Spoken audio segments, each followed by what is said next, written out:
Women excellence and empowerment initiative के एक registered company मैंने बनाई, जिसके अंडर मेरी कोशिश ये है कि जीबी के अंदर वीमेन एंटरप्रेन्योरशिप को डेवलप हम करें। मेरा वो जो छुट्टी का दिन है वो सोशल वर्क में गुजरता था, वॉलंटियरी जो सर्विस है उसमें गुजरता था। तो मुझे घर की तरफ से कभी ये नहीं कहा कि आप क्यों इस तरह कर रही है, एक दिन छुट्टी है आप घर पे बैठ के काम करो।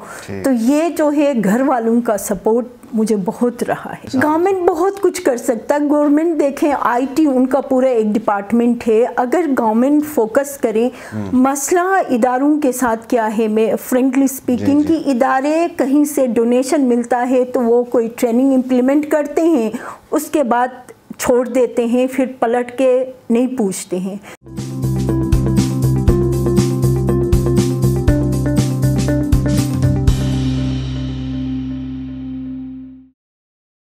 अस्सलाम वालेकुम, आप देख रहे हैं आयमन, मैं हूं शबीर मीर।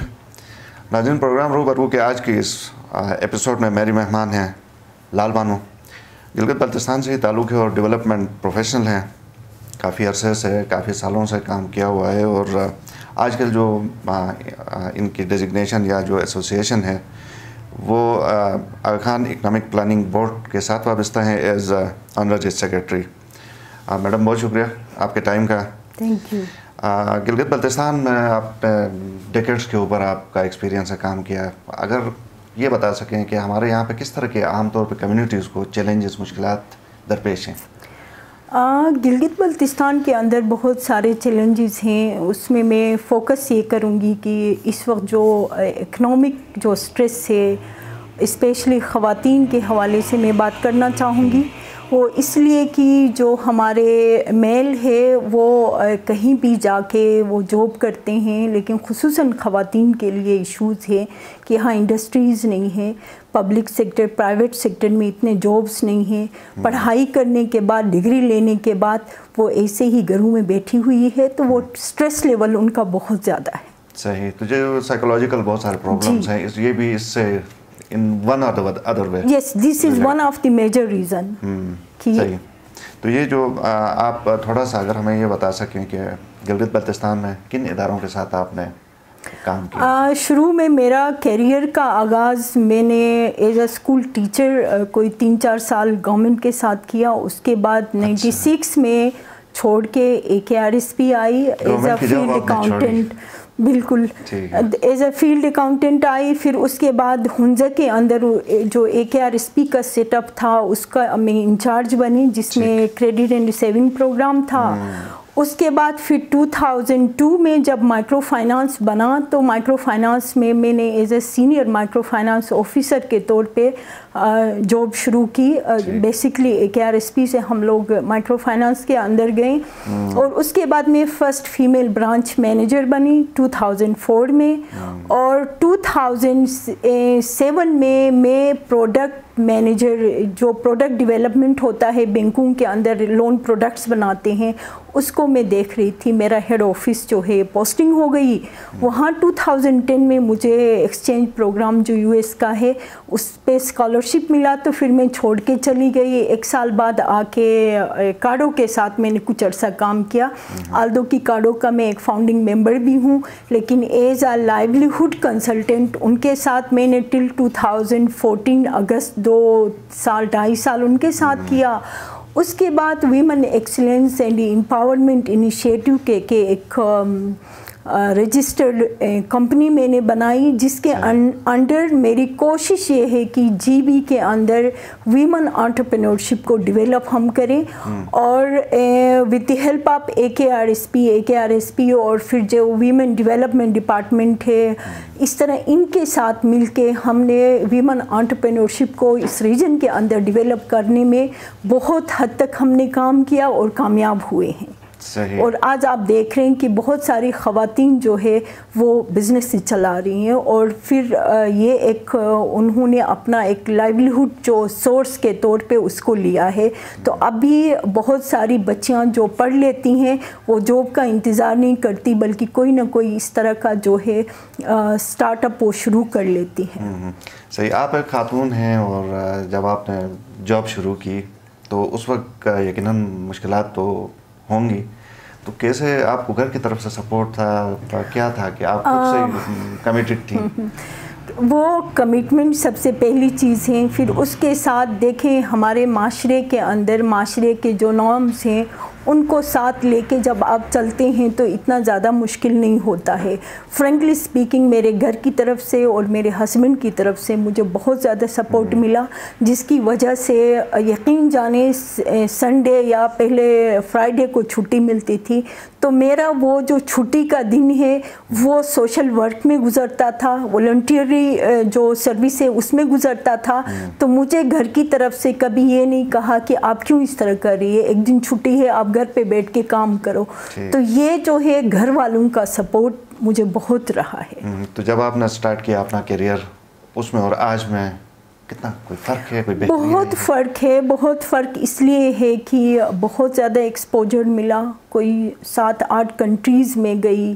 जाहिर सी बात है जब आप बाहर जाते हैं तो एक्सपोजर मिलता है, वो एक एजुकेशन होती है। AKDN के मुख्तलिफ जो मैनेजमेंट लेवल पे है उस पे मैंने काम की, वो एक्सपोजर मिला। फिर ऑलरेडी सेटअप के अंदर मुझे बहुत ज़्यादा एक्सपोजर मिला। ख़वातीन के स्टेटस के हवाले से मैं अगर ये बात आपसे पूछूं कि जब आपने स्टार्ट किया उस वक्त ख़वातीन की जो हालत थी, जो इकनॉमिक कंडीशन या हमारा जो कल्चर सेट, तो उस वक्त और आज में ख़वातीन के लिए बहुत ज़्यादा फ़र्क है। मैं आपको ये बता दूं कि 90s अर्ली 90s में जहाँ अगर कोई मर्द कर्ज़ा लेते थे तो उनको भी अच्छी नज़र से नहीं देखी जाती थी, ख़वातीन तो बहुत दूर की बात है। लेकिन आप आज देखें कि ख़वातीन बिजनेसेस के लिए लोन ले रही हैं और ये बिल्कुल टोटली चेंज हुआ है। अब बहुत ज़्यादा चेंज आई है और हम यही उम्मीद करेंगे कि हर दफ़ा जब इस तरह का जो चेंज के हवाले से जब मैं देखती हूँ, और मैं बहुत ग्राउंड लेवल से मैं खुद आई हूँ और मुझे पता है मुश्किलात का, बहुत सारी चीज़ों का, ख़वातीन को टाइम नहीं देना, ख़वातीन के साथ बहुत सारे इश्यूज़ होते थे। अभी अल्हम्दुलिल्लाह बहुत चीज़ें जो है काफ़ी हद तक इश्यूज़ कम हो गए हैं और घर वाले, उनके फैमिलीज़ भी उनको मौका देते हैं, सपोर्ट करते हैं ताकि वो अपने कैरियर में आगे बढ़ सकें। ज़माना काफ़ी चेंज हो गया। उस ज़माने में मैनुअल तरीके से हर काम होता था, अब टेक्नोलॉजी आ गई है, अब ऑटोमेशन की तरफ पूरी दुनिया जा रही है। तो आजकल के दौर में किस तरह का बेहतर आप जो सजेस्ट करते हैं ख़वातीन को या मर्दों को भी, किस तरह के स्टार्टअप्स के ऊपर काम करना चाहिए? जी बिल्कुल, आप सही फरमा रहे हैं। देखें हमारे GB के अंदर स्पेशली जहाँ हमें इन्वायरमेंट का भी हमने ख्याल रखना है, हमारे इतने ग्लेशियर्स हैं, बहुत सारी चीज़ें जहाँ अगर हम यहाँ इंडस्ट्रीज़ पे फोकस करें तो शायद ये इन्वायरमेंटल इश्यूज़ हम बहुत ज़्यादा फेस करेंगे। तो IT एक ऐसी चीज़ है जिस पे अगर तमाम ख़वातीन और मर्द जो है फोकस करें तो इसके अंदर बहुत ज़्यादा एम्प्लॉयमेंट के चांसेस हैं, बहुत ज़्यादा आप कमा सकते हैं। बात यह है कि जो रिक्वायर्ड स्किल सेट्स हैं वो आप लोगों को दे दें। और उसके साथ जो मेजर इशू है इंटरनेट का, अभी किसी हद तक कम हो रहा है। जो फाइबर ऑप्टिक अभी आया है, कुछ लोगों के घरों पे लग चुका है। और साथ में बिजली का अगर यहाँ पे इशू ना हो तो ये इंडस्ट्री जो है उभर के तमाम लोगों को आप एम्प्लॉय कर सकते हो GB के अंदर। सही। तो इकनॉमिक प्लानिंग बोर्ड के थ्रू भी आप लोगों को, अब भी कोई मशावरती इजलास होते हैं, अब भी कैरियर काउंसलिंग होती है, आप उसके थ्रू करते हैं? जी देखें, इकोनॉमिक प्लानिंग बोर्ड कोई 4-5 थीम्स पे काम करता है। एक तो हमारा है जी फाइनेंशियल लिटरेसी है, जिसके अंदर साउथ में, पंजाब में, कराची में, वहाँ जो हमारे लोग हैं उनको टैक्सेशन के हवाले से लोगों को जो है एजुकेट हम करते हैं। बैंक जो डॉक्यूमेंटेशन है, बिज़नेस डॉक्यूमेंटेशन है, उनके हवाले से करते हैं। फिर हाउस होल्ड बजटिंग के हवाले से करते हैं। तो ये एक हम अवेयरनेस सीरीज़ जो है हम चला रहे होते हैं। फिर उसके साथ हमारा एक और प्रोग्राम है, थीम है पॉवर्टी एलिविएशन का। इसमें जो अल्ट्रा पुअर फैमिलीज़ हैं वो उनके प्रोफाइलिंग करके उनको कोई स्किल, उनका जो कैपेसिटी है उसके हिसाब से कोशिश करते हैं कि उनको छोटा सा बिजनेस या स्किल दे दें, और उनको कंटिन्यूसली मॉनिटर करते हैं कि वो कब ग्रेजुएट करते हैं। जब वो इस काबिल हो जाते हैं कि वो अपने खर्चे खुद चला सकें तो उसको फिर उस लिस्ट से निकाल दिया जाता है। फिर तीसरा हमारा जो है रूरल जो प्रोग्राम्स है जिसके अंदर कम्युनिटी जो कम्युनियल फार्मिंग का हम कंसेप्ट लेके आए हैं कि जो ख़वातीन इंटरेस्टेड हैं, जो खुद से नहीं कर सकती हैं, तो उनको हमने कहीं ज़मीन लीज पे दिया और वहाँ पे उनको सीड वगैरह उसकी प्रोविज़न दे दी, तो वहाँ पे वो उनको फिर सपोर्ट करते हैं मार्केट तक उनका प्रोडक्ट ले जाने में।